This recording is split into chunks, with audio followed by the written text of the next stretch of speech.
Welcome to day 2 of 40 Days of Hope for the holiday. Thanks for joining me this morning. And I'm going to catch you up just a little bit in case you missed yesterday's.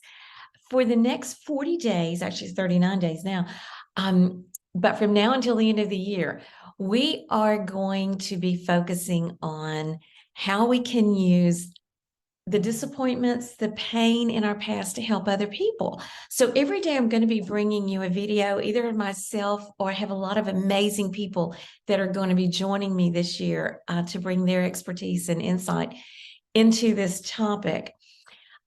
So every single day you're going to get just a small video of encouragement.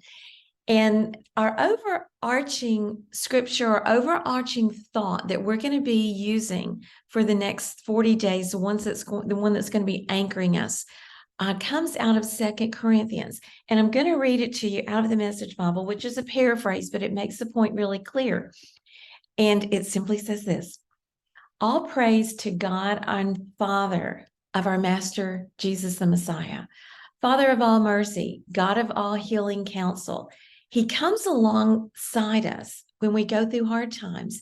And before you know it, he brings us alongside someone else who is going through hard times so that we can be there for that person, just as God was there for us. What I want you to think about today is the fact that your greatest pain, your greatest disappointment, maybe your greatest mistake could simply be also the point of your greatest potential. It doesn't have to be emotional pain. You know, most of you know my story, have read my books. You know that my pain goes deep with the loss of children and the loss of family. So God has given me a platform several times to help people that are dealing with those same struggles. Your pain or your level of depth could be something completely different. You may be someone who, made a terrible mistake managing money. And because of that, you had to learn a lot. So now you're in the position to help other people with that. You may be someone that I had some friends this week talk about the fact that they felt they were raised by wolves. They did not have parenting examples to follow. But I can see that, she's become one of the greatest mothers and just has a heart to be all for her children that her mom wasn't for her. So, again, her greatest struggle became her greatest potential, for her children. It may be something completely different for you.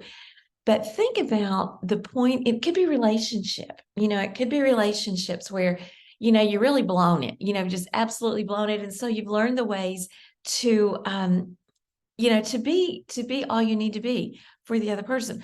So whatever has taken you down is most likely the very thing that is going to put you in the position or on a platform to help someone else that went down that same path.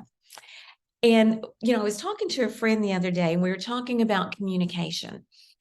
And I was thinking about a seesaw. Now, this is old school. So for some of you who aren't old as me, you may have to archive in Google and find out what a seesaw is. But when we had playgrounds, our playgrounds were very adventurous and lots of opportunity to get hurt. And we usually did, but we survived and had lots of fun. But a seesaw, for those of you who don't know, is like just a plank, just a board, and it's got this level in the middle and these two handles on each side of the board, and it just goes up and down like this. So you have one person sitting here and you have one person sitting here, and you bounce, back and forth. And when you get real adventurous, you really push it from the ground and you go way up and then come way down, and you just pray that the other person doesn't jump off and you hit the ground, really hard. So anyway, lots and lots of fun on seesaws. But I want to look at our pain and our potential through the eyes of that seesaw, because it's really true. I've seen it in my own life. I've seen other people experience it as well, that if your pain or your disappointments, whatever, go really deep, then the opposite is going to go really high. So if you have deep pain, you're going to have high love. There's just no denying it. And I was talking to a friend the other day about she was trying to communicate with her husband. And we were talking about, she's also been through some major tragedies in her life as well. And we were talking about how we can gravitate toward people, or more likely, other people gravitate toward us and tell us their stories. And I know that you've experienced it too. If I have talked to so many people that have lived through the days in trauma units at the hospital where they've, had to unplug their loved one or different things, because I've been there. So I kind of present a safe place for them to talk about the details of those experiences that hurt so deep, because I get it.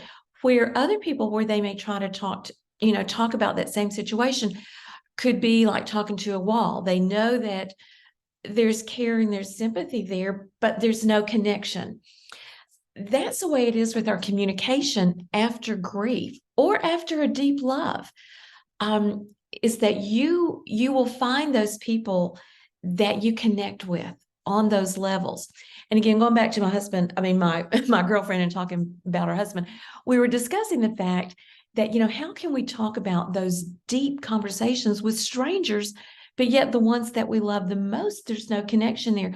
And I'm like, it goes back to that seesaw. It's like you, after going through something major, your seesaw goes like this.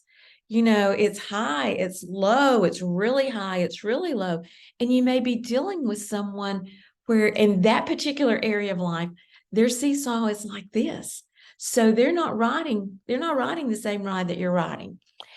And that's okay. The most important thing is being aware of that. And again, we always come back to expectations. When you become aware that your communication is on high and low levels, don't expect everyone to be on those same levels of communication that you're on, because it's not going to happen. They may be, when it comes to, again, losing children, most people are here. But there are those people that are, riding that ride with me, the high and lows of communication. Again, it may be, financial struggles that you can talk that world. And so you may be, here and here, where you get someone else that's either someone else handled that for them all their life or whatever, and their communication is here. So keep in mind that when you're trying to communicate with someone, don't always look at life through your eyes and expect other people to be on that same platform with you, because their experiences are different. And I know that this seems like a very, very elementary conversation that we're having today, but it's one of the ones that if we don't truly wrap our head around it, it is just like a ripple of miscommunication. It's a ripple of disappointment. It's a ripple of unfulfilled expectations that we have from other people, because we're trying to bring them into, either the depths of what we've been through, or, the highs of where our seesaw goes. I've said it so many times with people where when they have been through tragedies and they have been through, loss, the love that they give to other people is so much more, simply because they understand loss. They understand what it's like to embrace someone and then lose them. So when they go into those relationships, there is a deeper understanding that, like, if I choose you, I understand the risk that's going with it. We're not playing a game here. And again, that's the level of deep loss and high love. A lot of people are here. So again, don't expect them, to be where you're, and don't expect yourself to be in everyone else's world either, because they may be on completely different levels of emotions than you are. They may have had family issues that you've not had, that you can't understand. I know for myself, I have friends that I absolutely love, and yes, they have lost children too, but the circumstances that were involved with, drugs and different things like that that I personally didn't have to deal with, even though I feel like we have a common ground of having lost children. I felt like I was totally out of the loop in the conversations because I couldn't go to those depths of what they truly experienced with the circumstances surrounding it. So, what I'm really saying today is when it comes to communication with other people, remember the seesaw. Remember that your levels go high and low based on your experiences. And the other people that have not had those experiences, they just kind of teeter totter here and, right in this area. So, again, any type of healing or anything in our life begins with awareness. So, take that visual today of the seesaw, if you can remember seesaws. If not, look them up.